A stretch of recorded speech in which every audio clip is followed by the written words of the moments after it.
Right now, the Twins would not be a playoff team because the Tigers won, the Royals lost, but the Twins are half game back now of both the Tigers and the Royals in the wild card race. Cutter Crawford, 8-15, 4.19 ERA, and making start number 32. The pitch swing and a miss. He got him off speed, and Buxton up there at 274 with 17 homers. Fans. And he'll hit a high fly ball in center field. Sadon coming on, still charging in to make the catch. Correa 311 with 13 home runs, jumps on the first one, and again it's Rafaela to make the grab. They go 1-2-3. Zebby Matthews starts here tonight. Yeah, making his 8th career start, 8th start in the big leagues. Matthews delivers, and this ball is hit in the air to right field. Wallner broke back, now coming in, and he'll make the catch on the run. This one tapped.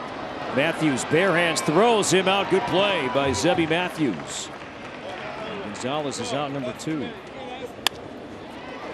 Castro on a knee, pops to his feet, long throw, got him. So positioned perfectly in the hole at short. Castro made the play, and Zebby has a 1-2-3 start. And there's strike 3, 95. Paint inside corner at the knees, and Zebby picks up strikeout number 1. It's going to be inside, according to home plate umpire Blakeney. And Red Sox will take their first walk. Nick Sogard playing shortstop here in game 2, hitting .259, no home runs, a man on and 1 out. Abreu would follow him. Swung on and driven to right field deep, backing up Wallner, still racing back. It's over his head, off the track, up against the wall. Sogard to second. Casas trots on down to third. Nick Sogard with a double, and the Red Sox have a couple of men in scoring position with 1 away. Struck him out. A big out there for Matthews. 96, a fastball beat Abreu. And a huge out, so 2 down. This would be huge right here. Maybe get a little momentum. You're able to get out of this. And the 2-2. He checked. Nope, he went. Strike 3. So Zebby Matthews in his first jam tonight, but worked out of it. Looked like he went. He did. Farmer strikes out. He went after that pitch. Second K for Crawford. And this ball lined into left field for a base hit. Duran over to cut it off. It's a clean line drive for Christian Vasquez. Solid contact. Twins' first hit. And a man aboard for Byron Buxton. After the first 8 starts, his ERA was over 5 for the rest of the season. Swung on a missed strike 3. So Buxton can't figure him out. He has punched out twice. Here's the pitch. Swinging a shot to first, caught by Casas. Just had to reach his glove out, shoulder high.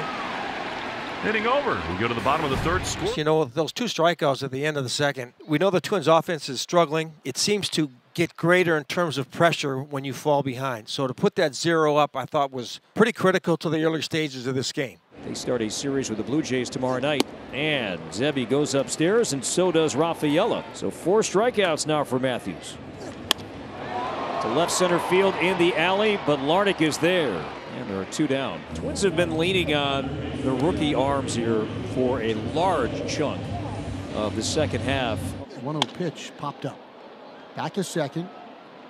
That's Kyle Farmer territory. Racing under it, long way to go. Fighting the wind, it carries him. He's done a nice job of finishing at bats, been making pitches when he's needed to, especially that last inning where he only threw 8 pitches, getting that pitch count back under control.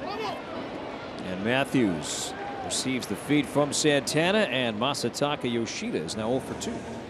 Yep. Right there on the corner.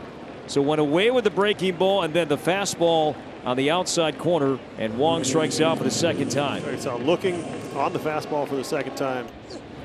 You're going to put him on. He's drawn 2 walks, so they're shy. They don't want to deal with him after what he did in the first game. They walked him twice. Sogard doubled to deep right, chops this one to Kyle Farmer. On the run, makes the play, and Matthews puts up another 0. We're scoreless at Fenway after 4. It sends up Carlos Santana, the switch hitter, 0 for 1 with a tapper to second. He cuts and misses. Manny made fast work of him. Santana usually has long at bats, not this time.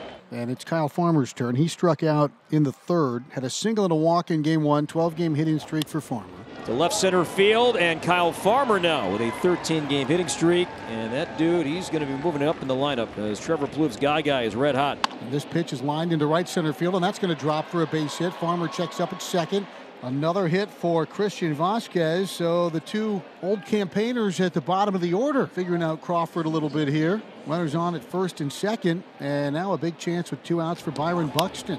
Line to left field, that'll fall, a base hit. Farmer will round third, head home. Duran will fire towards the plate. It's offline. To third, Vasquez. RBI single, Byron Buxton. And the Twins indeed take a 1-0 lead. Well, there it is. Just a couple of base hits with eyes that found their way through. Here's Larnach now. 3 straight 2-out singles. This ball's cracked into right center field, and that's going to drop for a base hit for Larnach. Here comes Vasquez. He'll score. Trevor Larnach, finally something to show for that pretty swing of his. A clean liner to right, and the Twins lead 2-0. We'll see how this plays out here. There usually is a pretty big drop-off after the 75th pitch for a lot of starters. Shallow right field. Here comes Wallner coming on, coming out. He'll slide, and Wallner makes the play. The Moose can run. He can hit. He can also slide and make a fine play in right field to begin the Red Sox 5th inning. He struck out 5 tonight. Allowed only 1 hit. Walked 2. And there's strike 3, 95, locking up Valdez. 6th strikeout for Matthews, now 1 shy of a career high. That one's driven back toward the wall.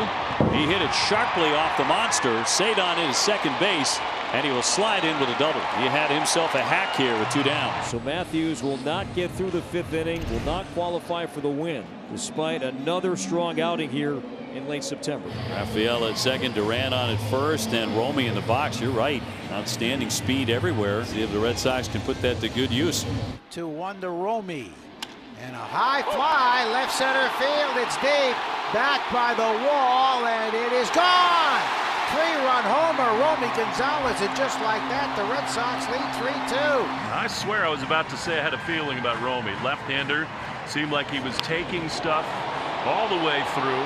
God, has he had a clutch gene lately. 2-2 to Rafaela. Base is loaded. Here's the pitch. Inside it hit him, and he was not swinging, and that will bring in a run. Rafaela hit on the left wrist. Sands plunks him. Then it's 4-2 Red Sox. 4-2 Sox, but loaded up looking for much more. High fly ball left field. Backing up is Larnach all the way to the wall, and will play it off the wall. In to score Abreu. Right behind him, Valdez. The throw trickles in. 2-run score. 6-2 Boston. That's a big one. That's what Duran does so well. That's why you look at the year he's having. It's absolutely fantastic. Romy crushing a 3-run homer last time. Line drive into right field that Wallner will back up and make the play on. Tagging up to score. Rafaela down to third goes Duran. And the Sox keep on rolling here. Now 7-2. So here comes Yoshida. Duran is at third with 2 down. And a base hit into right center field. That'll chase in another run. Duran will score. And the Red Sox equal their number from game 1. They get another 8. And it's Massa with a big smile in that perfect running form. Yeah, you smile. Number 2 on the year from Massa. The man is perfect. Has never been thrown out. Liner in right field down for a base hit. Here comes Yoshida. He'll score. Red Sox just keep on pummeling Minnesota. It is 9-2.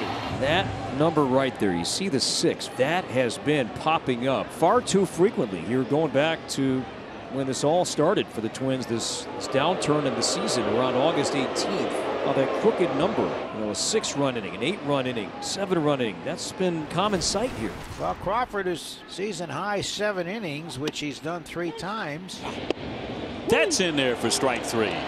He fans Buxton for the 3rd time and gets it out in the 8th. But he's had a good cutter here tonight as well. That's going to fill up the bases, and that's the 3rd hit in the inning. 2 down, and the manager up on the top step. And they're going to come and get him as he goes 7 2/3. First time he ever got it out in the 8th inning. And the fans have remained very appreciative of that effort. He strikes out 7. He didn't walk anybody tonight. You're up. Say you're up like 3 or 4 runs here. You better go into your money pitch. If you walk them, it's 1 run. If you give in with the guys aren't moving, it could be 3. But when you're up 9-2, you want to attack. And that's low for ball 4. So Castro earning that. Draws a walk and an RBI, his 59th RBI. And Larnach scores. Wallner to 3rd, Lewis to 2nd, and it's 9-3. 3-1 high fly ball into left center. Rafaela getting into that alley. He's there, and he's got it. So they grab one. 9-3. Red Sox in command here in the middle of the 8th. Winkowski trying to close it with Farmer, Vasquez, and Buxton do here. And that'll drop in there for strike 3. The sinker will fan Farmer. 1 down in the 9th. 0-2. A little ground ball to short. Sogard sets him down. 2-way. Went for 4 with an RBI, 3 strikeouts for the Twins center fielder, playing in both games of the doubleheader today.